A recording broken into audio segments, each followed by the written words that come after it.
और यही सूरज जून के बाद, जुलाई के बाद ये नज़दीक आना प्रारंभ होता है और सबसे ज़्यादा नज़दीक दिसंबर में आ जाता है। तो यहाँ इसी धरती पर ठंड हो जाती है।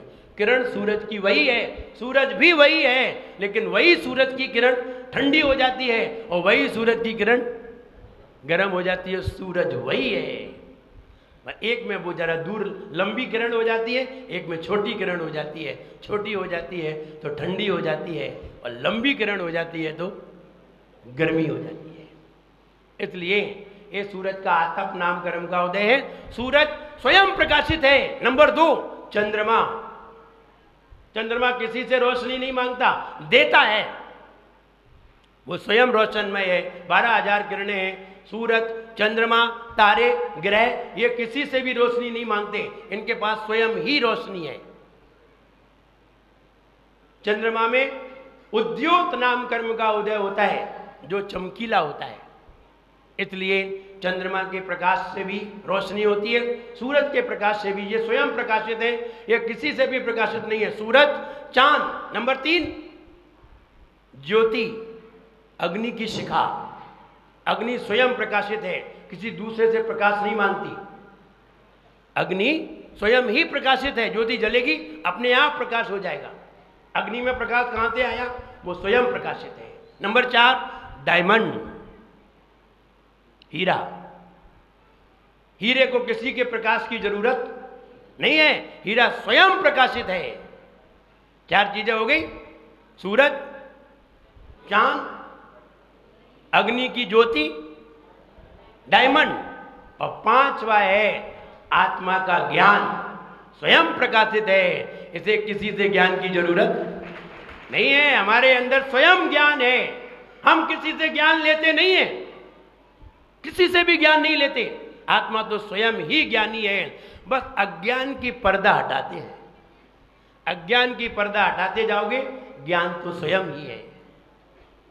ये किसी से भी प्रकाशित नहीं है, स्वयं प्रकाशित है। बताइए, कंप्यूटर आया तब हमें कंप्यूटर का ज्ञान हुआ या हमारे ज्ञान ने कंप्यूटर बनाया?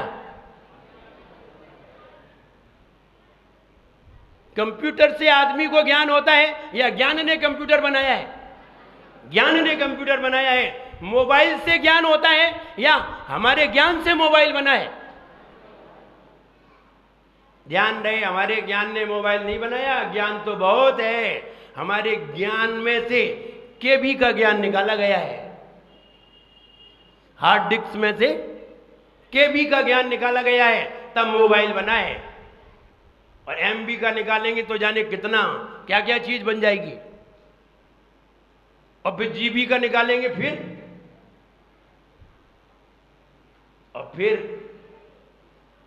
मेगाबाइट का निकालेंगे।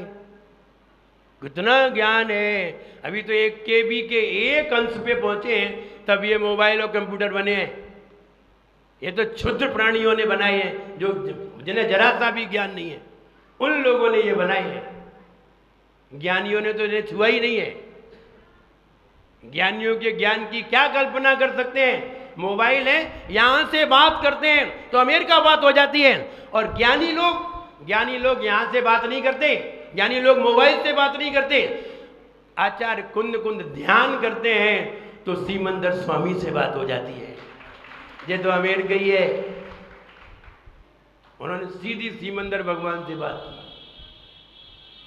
विचार करिए कितनी शक्ति है हमारे अंदर, और ये अभी मतिक ज्ञान की बात कर रहे हैं। इसलिए वे मुनि महाराज, इसमें जो चंद्रमा की बात बताई है, तो 5 चीजें स्वयं प्रकाशित होती हैं। नंबर 1, सूरज, चंद्रमा, हीरा, अग्नि की ज्योति और ज्ञान, ये स्वयं प्रकाशित हैं। इनको प्रकाशित करने की जरूरत नहीं है, ये स्वयं ही आत्मा ज्ञानी है।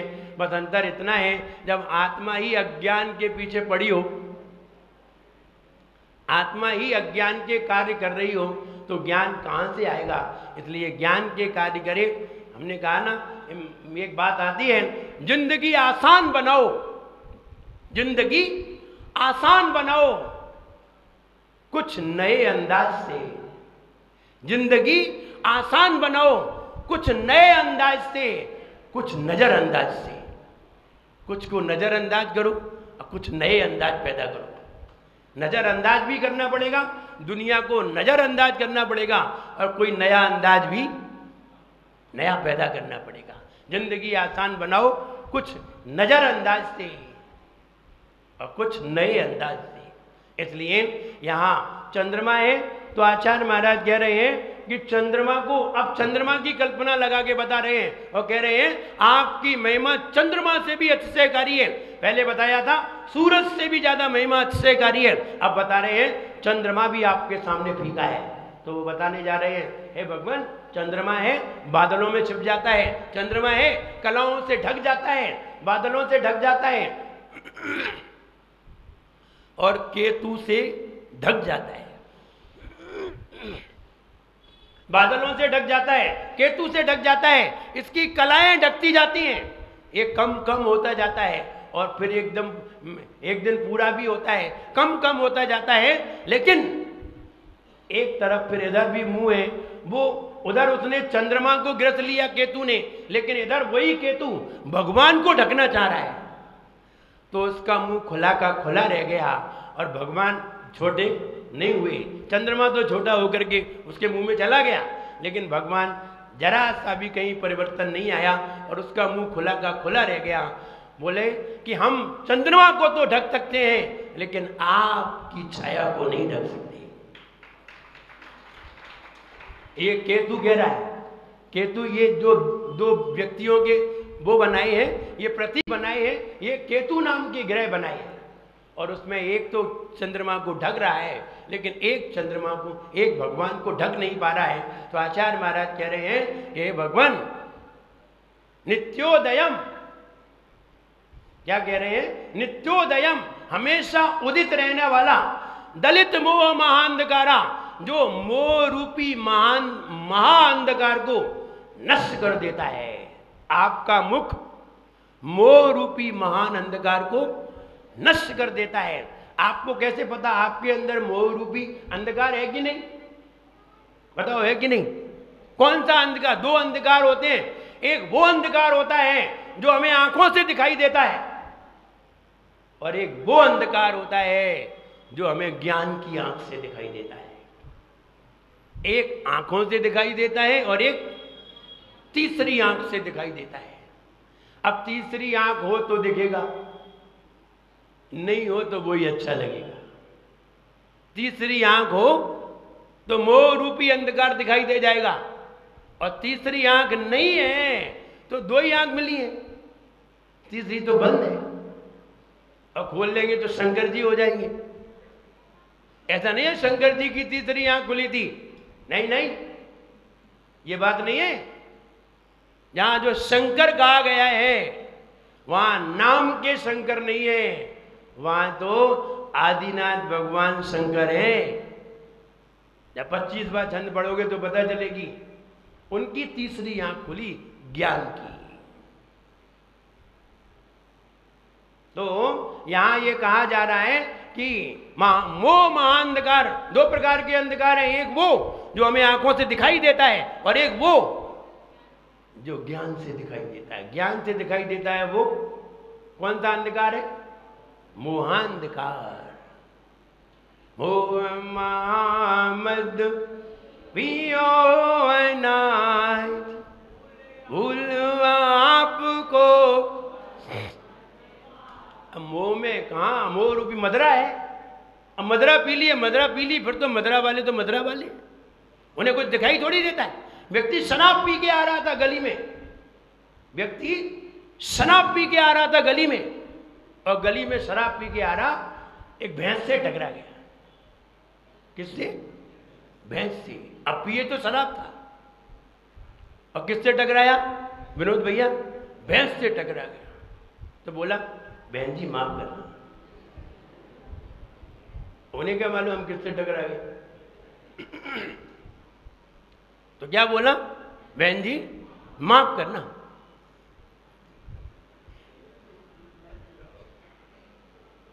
बाजू में विनोद भैया खड़े थे इलेक्ट्रिक वाले, तो उन्होंने कहा पागल, ये बहन जी थोड़ी है, भैंस है।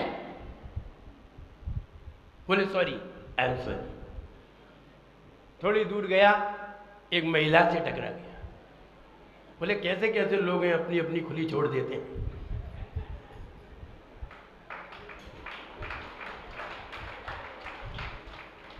बोली कैसे कैसे लोग हैं, अपनी अपनी भैंस। फिर उनकी पिटाई लगी। बोले तुम्हें भैंस दिख रही है? तो जो शराब पिए होते हैं वे तो कुछ भी कह सकते हैं। भैंस को बहन जी कहते हैं और बहन जी को भैंस समझ रहे, तो उनका क्या कह सकते हैं। इसलिए जब शराब पीने वाला व्यक्ति ऐसा कर सकता है, तो जो मोह की जिसने शराब पी ली है उसके तो कहने ही क्या है। वे तो कुछ भी कर सकते हैं, उन्हें तो न जाने क्या क्या अपना दिखाई देता है। इसलिए इसलिए इसलिए हमें मोह से बचना चाहिए। मोह रूपी महाअंधकार बड़ा खतरनाक। और हम कैसे पता करें कि हमारे अंदर मोह रूपी महाअंधकार है या नहीं? क्या तरीका है पता करने का? आप आंख बंद करिए, आंख बंद करके बताइए क्या दिखता है, कैसा दिखता है आपको? आंख बंद करके आपको क्या दिख रहा है, कैसा दिख रहा है बताइए। अंधेरा दिख रहा है। कैसा दिख रहा है? अंधेरा दिख रहा है। ये तो बताओ, अंधेरा आंख बंद करके दिखता है कि खोल के? बताओ, अंधेरा बंद करके दिखता है कि खोल के दिखता है? तो भी बंद करके क्या दिख रहा है? बोले समझ में नहीं आ रही। अरे बंद करके फिर क्या दिख रहा है? अंधेरा तो हम आंख खोल के देख सकते हैं, और आंख खोल के ही दिखता है। तुम बताओ अंधेरा है कि उजाला है, तो आंख खोल के ही बता पाएंगे। अब ये बताओ आंख बंद करके क्या दिखता है? आंख बंद करके कुछ नहीं दिखता है, और कुछ इसलिए नहीं दिख रहा है कि मोह रूपी अंधकार है। कुछ नहीं दिखता है, अंधेरा नहीं दिखता, कुछ भी नहीं दिखता, क्योंकि मोह रूपी अंधकार है। और भगवान अगर आंख बंद कर लेते हैं तो सारी दुनिया दिखाई देती है। भगवान ने आंख बंद की, सारी दुनिया दिखाई दे रही है। हम आंख बंद करते हैं, कुछ भी दिखाई नहीं देता, और जो बाहर का अंधेरा है वो तो आंखों से दिखाई देता है। दुनिया में एक अंधेरा ही ऐसी चीज है जो किसी ने नहीं बनाई है और फिर भी है। किसी ने भी नहीं बनाया है, जो किसी की भी हेल्प नहीं लेता और फिर भी दुनिया में मौजूद है। प्रकाश को किसी की हेल्प लेनी पड़ती है, उजाले को किसी की हेल्प लेनी पड़ती है, लेकिन अंधेरे को किसी की भी हेल्प नहीं लेनी पड़ती। उजाला है तब भी अंधेरा है, और अंधेरा है तब तो वो है ही। अभी भी यहां अंधेरा है, अंधेरे की बरगना अभी भी है। लाइट हटाओ, अंधेरा कहता हम तो हैं ही। लाइट है तब तक हम चुपचाप हैं, लाइट हटेगी तो हम ही हैं और कोई नहीं है। हमारी सत्ता तो हमेशा ही है। इसलिए मोह अंधकार दो प्रकार का अंधेरा होता है। तो आचार्य महाराज कह रहे हैं नित्योदयम दलित मोह महाअंधकार। जो मोह रूपी महान अंधकार को दलित करता है कौन? आपका मुख नित्योदयम, हमेशा उदित रहने वाला है। सूरज हमेशा उदित नहीं रहता, चंद्रमा हमेशा उदित नहीं रहता, लेकिन आपका मुख है जो हमेशा ही उदित रहता है। गम्यम न राहु बदनस्य नवारी दानाम, न ही राहु के द्वारा गम्यम ग्रसित होता है, न वारिदानाम, और न ही बादलों के द्वारा ग्रसित होता है। न बादलों से उस आपका प्रभाव रुकता है, न राहु से आपका प्रभाव रुकता है, फिर भी सारे मोह रूपी अंधकार को नाश करता है। आपका मुख हमेशा उदित रहने वाला है। विभ्राजते, शोभित होता है, तब आपका मुख कमल, आपका मुख कमल ऐसा शोभित होता है, अनल्प कांति, अनंत कांति से युक्त। आपको मालूम है भगवान की छाया नहीं पड़ती। भगवान की छाया पड़ती है कि नहीं? है? नहीं पड़ती। क्यों नहीं पड़ती? कौन बताएंगे? भगवान की छाया क्यों नहीं पड़ती? आपकी पड़ती है कि नहीं? पड़ती है। भगवान की क्यों नहीं पड़ती है? भगवान की छाया क्यों नहीं पड़ती? प्रकाश है। कहां पर? ध्यान रहे, उनके शरीर से स्वयं ही प्रकाश निकल रहा है। 2 110 के बल्ब जलाइए तो बताइए कौन से बल्ब की छाया पड़ेगी? विनोद भैया, 2 110 के बल्ब जलाइए, एक यहां एक यहां, तो कौन से बल्ब की छाया पड़ेगी? कोई से बल्ब की छाया नहीं पड़ेगी। एक बल्ब जल रहा हो और एक नहीं जल रहा हो तो दूसरे बल्ब की छाया, अपनी छाया क्यों पड़ती है? क्योंकि अपने शरीर से प्रकाश नहीं निकल रहा है और सामने से प्रकाश आ रहा है, छाया पड़ेगी। एक प्रकाशित हो, एक प्रकाशित ना हो तो छाया पड़ेगी, और दोनों ही प्रकाशित हो तो किसी की भी छाया नहीं पड़ेगी। आप लोग कौन से बल्ब हो? 110 की सीरीज वाले हो कि 110 वाले हो? 110 वाले वो होते हैं जो दो एक साथ जलते हैं, सीरीज वाले भी होते हैं जो 2-3 एक साथ जलते हैं, और सिंपल तो वही होते हैं जो अकेले अकेले जलते हैं। आप कौन से हो पंकज भैया? हैं? सिंपल नहीं, सिंपल नहीं है। सिंपल का है, लोग 110 बल्ब हैं। जब तक दूसरा दिखाई नहीं देता तब तक हमारा बल्ब फ्यूज रहता है। आ रही समझ में? कहाँ समझ में आ रही? नहीं आ रही, और फिर भी कह रहे कि आ रही। दूसरा दिखाई नहीं देता तब तक हमारा बल्ब ही फ्यूज हो जाता है। 110 बल्ब वो होता है, जलेंगे तो दोनों साथ जलेंगे, नहीं तो एक भी नहीं जलेगा, और जला दिया तो फूक जाएगा। अगर जला दिया जबरदस्ती तो क्या होगा? कट 44 लेकर के फूक जाएगा। क्यों है? ऐसे ही लोग होते हैं, ये पत्नी को देख ले तभी जलते हैं, बिना पत्नी के फ्यूज हो जाते हैं। वे कौन से बल्ब होते हैं? ये 110 वाले होते हैं। बोले ऐसा नहीं है, बोले ऐसा ही है। पत्नी बच्चे जब मिल जाते हैं तभी ये वाला बल्ब जल पाता है, नहीं तो ये फ्यूज बड़ा रहता है। और ऐसा नहीं होता तो बताइए सीरीज की तलाश क्यों होती? आइए, गम्यम न राहु बदनस्य न वारी राना। आप ना राहु से ग्रसित होते हैं ना बादलों से ग्रसित होते हैं, फिर भी आपका मुख कमल अनंत कांति से युक्त होता हुआ विद्योतयत जगत अपूर्व शशांक बिंबम, जगत में वह चंद्रमा के कांति के समान शोभित होता है आपका मुख।